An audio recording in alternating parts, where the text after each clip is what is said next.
آج پوری دنیا کے ہر ملک میں پاکستان کے موجود سفارت خانے اور ہمارا سفارتی معاملہ اس کی دلیل پیش کرتا ہے.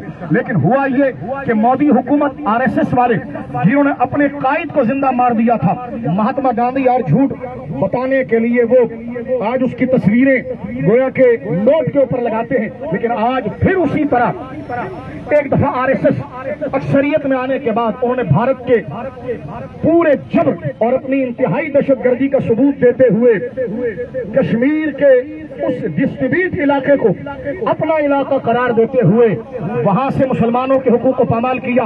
اور میں آپ کو آج بتانا چاہتا ہوں، توجہ کے ساتھ سنیے، کہ اب اس وقت پورے کشمیر میں کرفیو ہے. اگر کشمیر بھارت کا حصہ تھا اور یہ فیصلہ درست ہوا تھا تو آج بتائیے کہ کشمیر کا حصہ پورا کرفیو میں کیوں ہے؟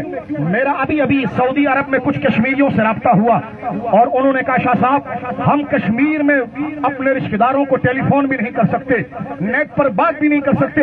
بھارت کی حکومت نے پورے کشمیر میں کرفیو لگا کر وہاں پر سوشل میڈیا اور نیٹ ورک اور کمیونیکیشن کے سلسلے کو منقطع کیا. تو آپ دیکھ سکتے ہیں کس طرح گمراہ کر کے ہمارے ان بہن بھائیوں پر شب خون مارا جا رہا ہے. لیکن پاکستانیوں یاد رکھو، اس وقت اگر ہم نے سستی دکھائی اور کمزوری دکھائی اور اپنی زبانوں میں بڑھ گئے کہ یہ بلوچ ہے، یہ سندھی ہے، یہ پٹھان ہے، یہ مہاجر ہے، ان چیزوں میں آج بھی بھارت نے کئی لوگوں کو ٹرین کر کے یہ سن لیجیے ہمارے درمیان میں بھیجا ہے، کچھ ڈاکٹرز کی صورت میں، کچھ پروفیسروں کی صورت میں، کچھ بظاہر پیروں کی صورت میں، کچھ ملاؤں کی صورت میں.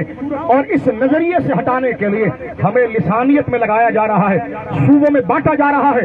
لیکن پاکستانی بچوں بزرگوں سنو، اگر آج کشمیر پر آواز نہ اٹھائی گئی، بھارت ٹھیک 1 مہینے کے بعد آزاد کشمیر پر حملہ کرنے کے لیے تیار ہو جائے گا.